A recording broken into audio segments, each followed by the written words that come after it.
My name is Eleanor Grace Whitmore. I am 68 years old, and for nearly 5 decades, I lived a life built on quiet work, early mornings, and steady love.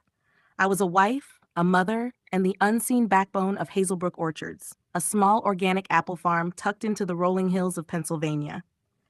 My hands are stiff now, bent slightly by arthritis, but they still remember everything. They remember the weight of pruning shears at dawn, the warmth of sourdough dough beneath my palms, the feel of bark against my fingers as Richard and I walked the rows together, planning harvests and futures in the same breath. 3 weeks ago, I buried my husband. Richard and I had been married since 1981. We didn't inherit wealth. We didn't fall into luck. We built our life piece by piece, tree by tree, season by season. Hazelbrook Orchards was not just land to us. It was proof. Proof that patience matters. Proof that care compounds. Proof that if you show up every day, even when no one is watching, something beautiful can grow. Richard died of pancreatic cancer. 14 months of watching a man who lived by the soil slowly fade. His strength was taken bit by bit, quietly, cruelly. He didn't want the children to know how bad it was. "Let them live their lives a little longer without this shadow," he whispered one night, his voice thick with morphine and exhaustion. And because I loved him, I agreed. But the truth was, I already knew. Our children had been drifting away long before the diagnosis. Darren, our eldest, built a sharp, fast career in Boston's financial world.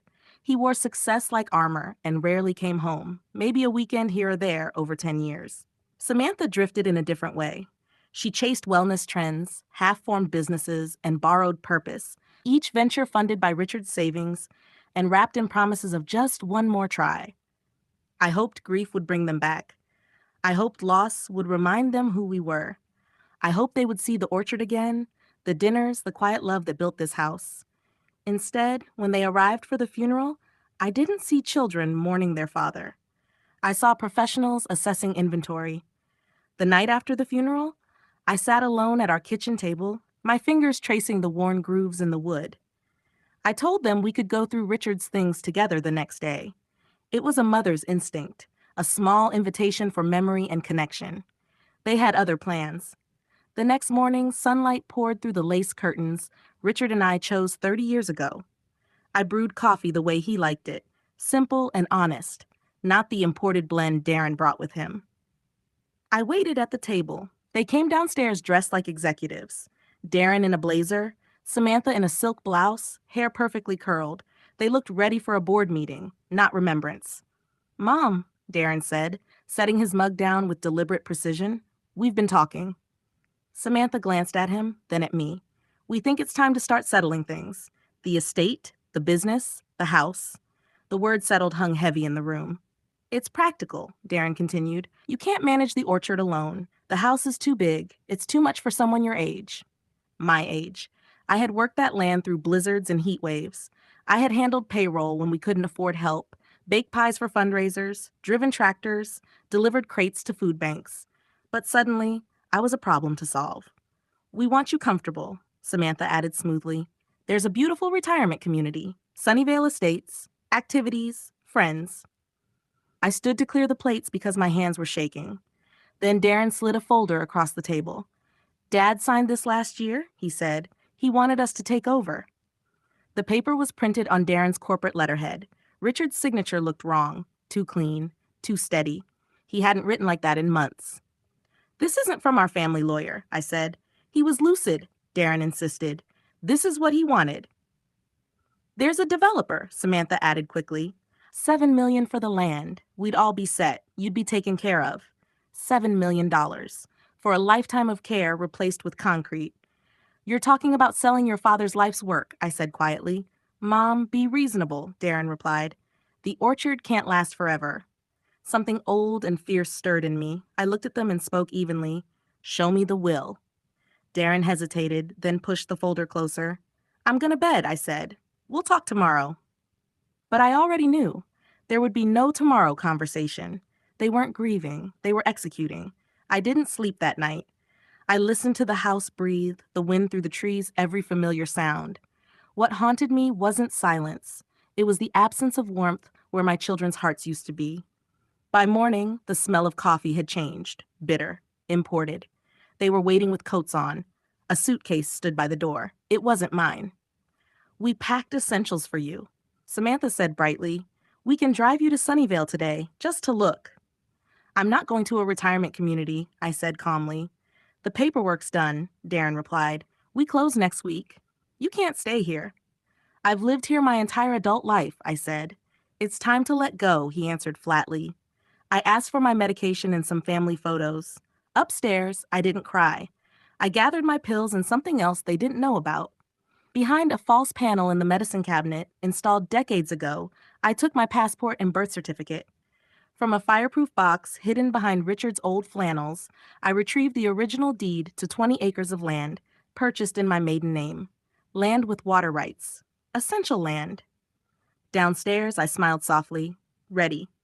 We drove past fields beginning to bloom, past the school where I volunteered, the library where I read to children. Then Darren turned onto a remote county road and pulled over. This is where you get off, he said. The door opened. The car left. Dust settled. I stood there, suitcase in hand, not afraid, not broken, free. I walked toward town, toward my next move.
Decades ago, where I read to children.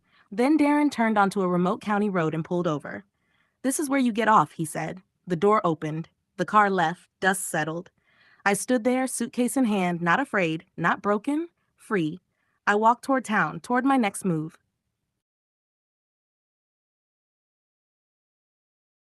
Essential land. Essential. This is where you get off, he said. The door opened. The car left. Dust settled. I stood there, suitcase in hand, not afraid, not broken, free. I walked toward town, toward my next move.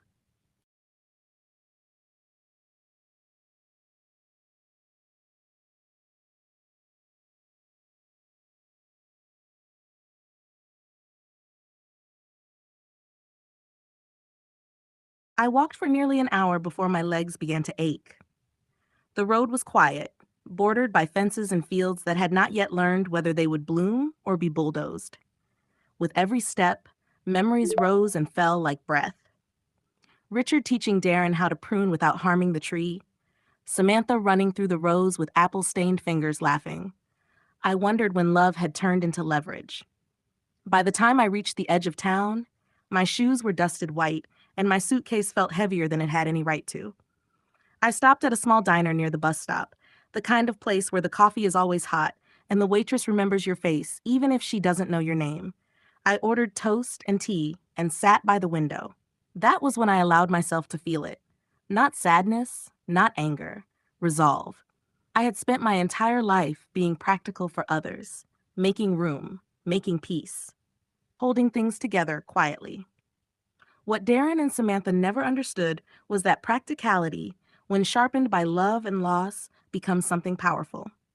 After breakfast, I took a bus to Harrisburg. I didn't tell anyone where I was going. I checked into a modest hotel and called the one person Richard and I had trusted without question. Margaret Hill, our lawyer, not Darren's corporate associate, not a family friend, the woman who had helped us structure the orchard from the ground up. When she heard my voice, she went silent. "Eleanor," she said finally, "I was wondering when you'd call." I told her everything: the folder, the signature, the road, the suitcase that wasn't mine. She listened without interrupting. "They forged it," she said calmly when I finished. "Or coerced him. Either way, it won't stand." I closed my eyes. "What about the sale?" "They can't sell what they don't fully own," Margaret replied. "And there's something else they don't know." She paused, letting the weight of it land. "Richard transferred controlling interest of Hazelbrook Orchards to you 6 months before he died. Quietly, legally, he knew." I felt my breath leave me in a rush. I hadn't known. Richard had protected me even then. "He also placed a contingency clause," Margaret continued. "If either child attempted to remove you from the property or sell the land without your consent, their inheritance would be frozen pending review." I laughed then, a soft, broken sound that turned into something stronger. "What do I do now?" I asked. "You rest," she said, "and then you decide how much mercy you want to show." That night, I slept for the first time since the funeral. In the morning, I returned home, not quietly, not afraid. When I arrived, the house was loud with voices: Darren's, Samantha's, a man in a suit I didn't recognize. Blueprints spread across my kitchen table. They all froze when they saw me. "You're back early," Darren said, forcing a smile. "I never left," I replied. "You just forgot who this house belongs to." I placed Margaret's documents on the table, watched the color drain from Darren's face as he read, watched Samantha's confidence crumble line by line. "This isn't possible," she whispered. "It is," I said. "And it's done." The developer cleared his throat and began packing his things. "I think we'll postpone," he muttered. When the door closed behind him, silence filled the room. "You left me on the side of the road," I said softly. "You tried to erase me." Darren opened his mouth. I raised my hand. "I'm not here to punish you," I continued. "I'm here to reclaim what you forgot. This land is not an asset. It's a legacy, and legacies require respect." I told them they had 30 days to decide who they wanted to be. If they chose greed, they would receive nothing. If they chose humility, we would talk. They left without another word. I walked outside into the orchard, touched the nearest tree. The bark was rough and familiar beneath my palm. Richard had been right. Patience matters. Care compounds. And I was not finished yet.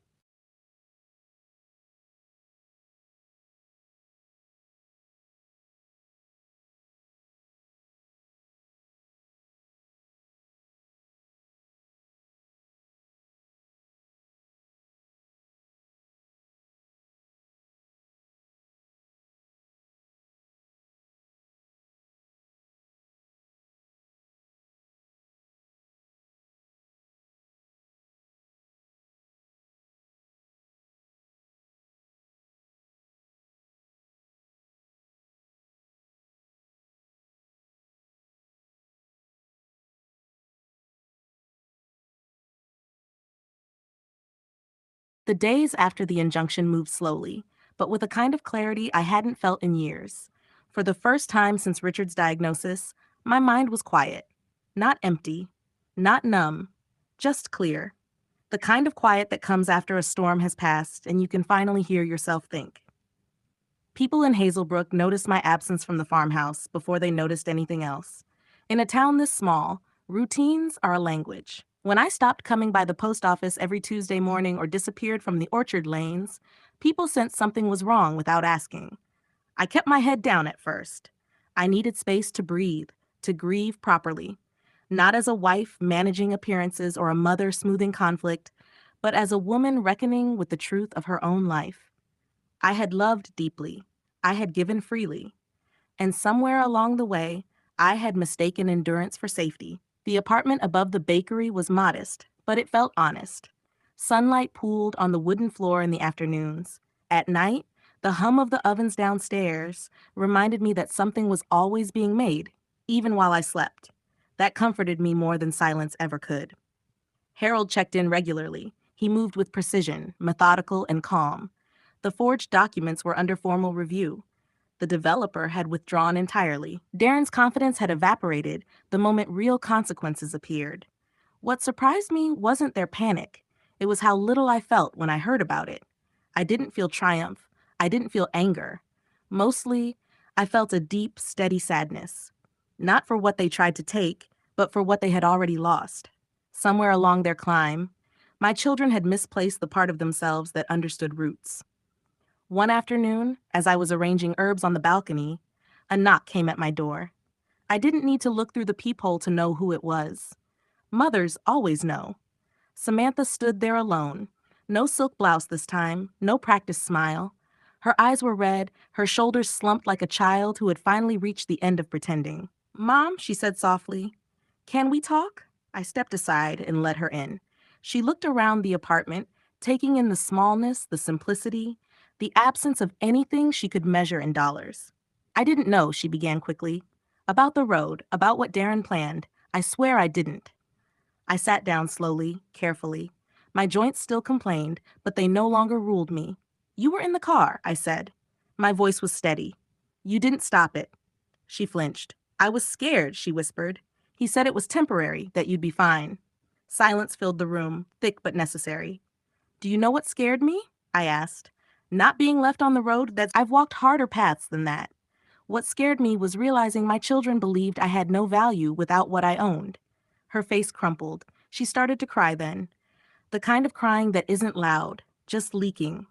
I didn't rush to comfort her. I had spent too many years cushioning truths. "I don't hate you," I said finally, "but trust isn't a switch you flip back on." She nodded, wiping her face. "What happens now?" "That depends," I replied, "on whether you want a relationship or a negotiation." She left not long after.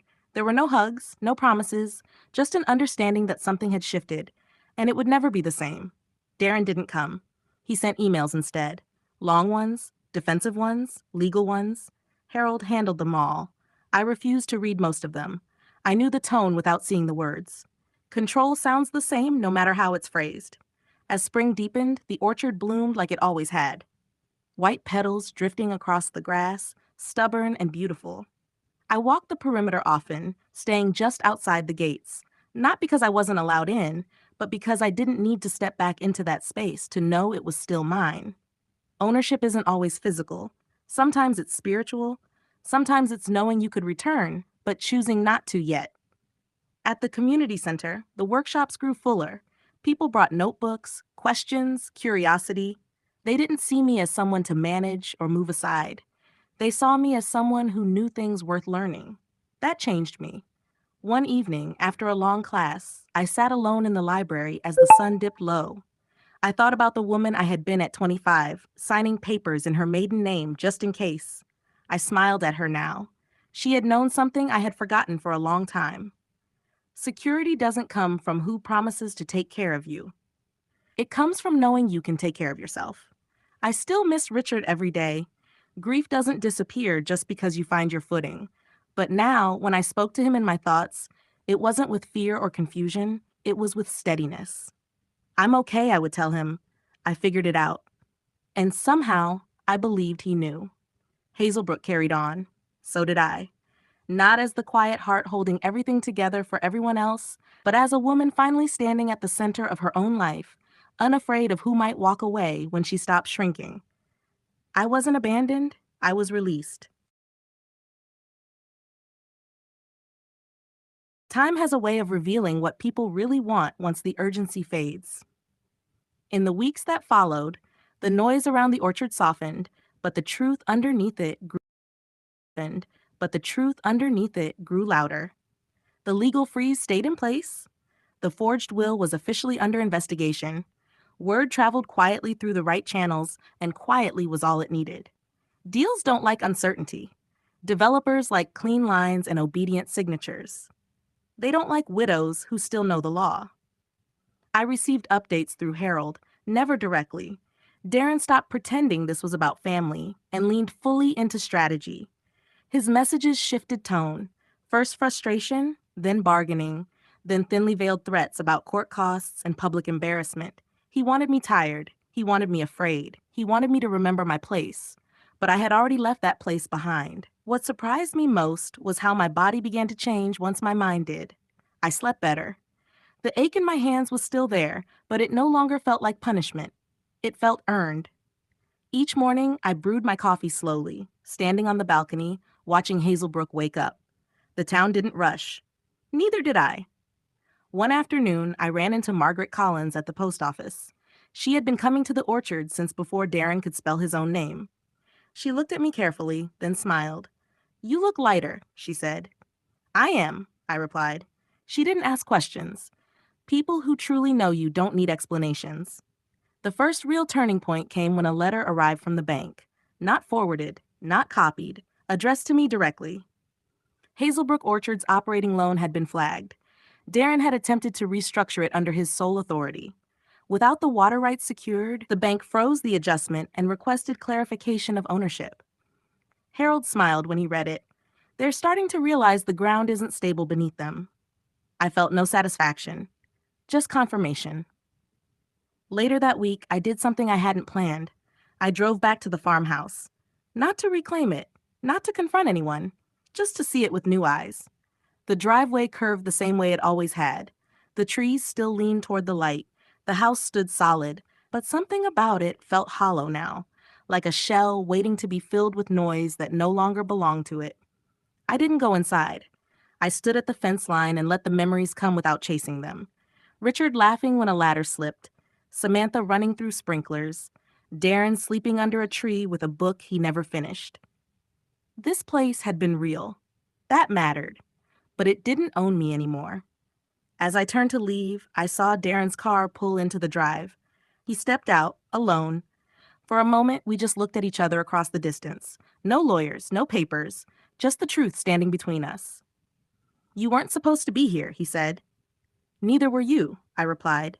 He walked closer, stopping short of the fence. His confidence was gone. In its place was irritation mixed with something else. Fear, maybe, or confusion at a problem that refused to disappear. "You've made this very difficult," he said. "I didn't," I answered. "You did." He sighed, rubbing his forehead. "What do you want?" There it was. The question he should have asked before he ever printed that letterhead. "I want you to understand," I said slowly, "that you don't get to erase me because it's inconvenient." His jaw tightened. "This isn't personal." "It always is," I replied. "You just forgot that people feel it." He looked past me, toward the orchard. "We could still fix this, sell part of it, keep appearances." "You still think this is about money?" I said.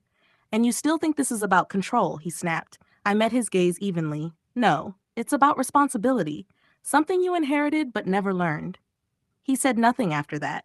Silence stretched between us, thick and final. "I raised you better than this," I added. "But raising someone doesn't mean owning the person they become." He turned away first. I left without looking back. That night, I wrote letters, not legal ones, personal ones, to the cooperative, to the library, to the town council. I outlined a future for the land that didn't involve me standing guard forever. The orchard wouldn't be sold. It would be protected, shared, used, loved. Legacy isn't something you pass down to the loudest voice. It's something you place carefully in the hands that will treat it with care. For the first time since Richard died, I felt something close to peace. Not because the fight was over, but because I knew who I was fighting for. Myself. And that was enough.